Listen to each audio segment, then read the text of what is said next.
परंतु आशा करता हूँ कि एक दिन सत्य की जीत होगी। परमेश्वर कबीर जी से कुछ नहीं छिपा है। मुझे चाहे कितना कष्ट मिले, परमात्मा की आत्माएं काल के जाल से निकले, अपना कल्याण करवाकर अपने निज घर सतलोक में चली जाएं।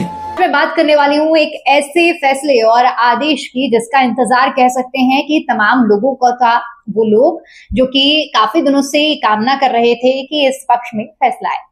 चलिए पूरी चर्चा को आगे बढ़ाते हुए और हर एक पहलू को इस मुद्दे से जुड़े हुए मैं आपके सामने रखने वाली हूँ। मैं बात कर रही हूँ सतलोक आश्रम के प्रमुख रामपाल और उससे जुड़े हुए आज हाईकोर्ट के दिए गए उस फैसले की। दरअसल आपको इस पूरे फैसले के बारे में बताया जाए, लेकिन इससे पहले मैं आपको 2018 में लेकर चलना चाहूंगी जब ये घटना हुई थी और किस तरह से ये घटना हुई, घटना के बाद क्या कुछ पूरा घटनाक्रम रहा, ये आपको पहले बताते हैं। तो सतलोक आश्रम में पहले एक घटना होती है और घटना होने के बाद वहां पर काफी सारे अनुयायी, क्योंकि रामपाल का जब हम नाम लेते हैं जो कि इस आश्रम के प्रमुख हैं, उनकी एक बहुत बड़ी संख्या है अनुयायियों की, यानी कि बहुत बड़ी फॉलोइंग है।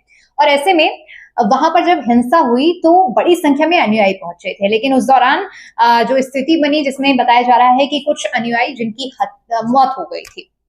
अब इस पूरे मामले में एंगल ये दिया गया कि हत्या या फिर मौत।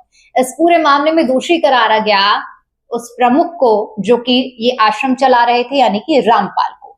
इसके बाद निचले कोर्ट में पूरे मामले की सुनवाई चली और निचले कोर्ट में जब ये सुनवाई चली तो रामपाल को इस मामले में दोषी पाया गया। हालांकि रामपाल का कहना था कि इसमें उनकी कोई गलती नहीं है।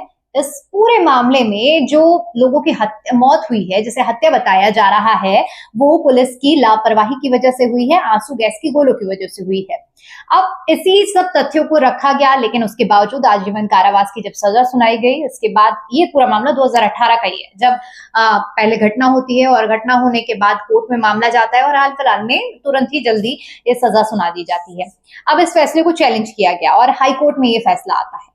हाईकोर्ट में जब पूरे मामले की सुनवाई होती है तो देखिए, अब जब ये जो फैसला आया है जिसमें सजा को निलंबित कर दिया गया है, यानी कि जो आजीवन कारावास की सजा सुनाई गई थी उस सजा को खत्म कर दिया गया है, यानी कि अब जो रामपाल हैं वो बाहर निकलेंगे, ये रास्ते पूरी तरह से साफ हो गए हैं। और उसमें आधार क्या बनाया गया है कि ऐसे कोई भी तथ्य नहीं मिल पाए हैं जो ये साबित करे कि ये हत्या है। जिस तरह से तथ्य दिए जा रहे हैं कि पुलिस की आंसू गैस के गोले की वजह से लोगों की मौत हुई है, दूसरी तरफ कहा यह जा रहा है जो आरोप लगाए जा रहे थे रामपाल पर, तो इन सब चीजों को ध्यान में रखा गया और जो जस्टिस थे, जो वकील जज इस पूरे मामले की सुनवाई कर रहे थे, तो उन्होंने तमाम बिंदुओं को ध्यान में रखते हुए सजा को निलंबित कर दिया। अब देखने वाली बात ये होगी, क्योंकि अनुयायी इतनी बड़ी संख्या में, फैन फॉलोइंग इतनी बड़ी है कि आप समझिए कि बरवाला में जहां पर आश्रम स्थित था वहां पर किस तरह से बड़ी संख्या में लोग पहुंचते थे, कितनी बड़ी आस्था थी। इसके बाद कुछ वो तस्वीरें में आपने देखी होंगी जब रामपाल सुनवाई के लिए, यानी कि पेशी के लिए जब अदालत ले जाया जाता था तो किस तरह से पहले ही सड़कों पर लेट जाते थे, उनके जाने के बाद लेट जाते थे कि उनके चरणों की धूल मिल जाए।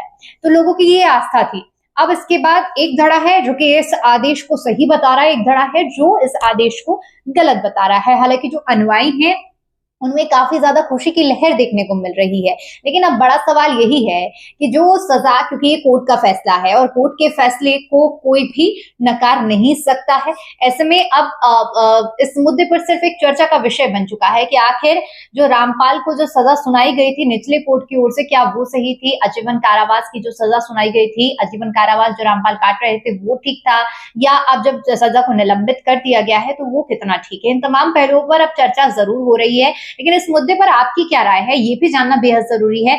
हमें कमेंट करके जरूर बताइए, क्योंकि न्याय मिला भले ही देर से मिला।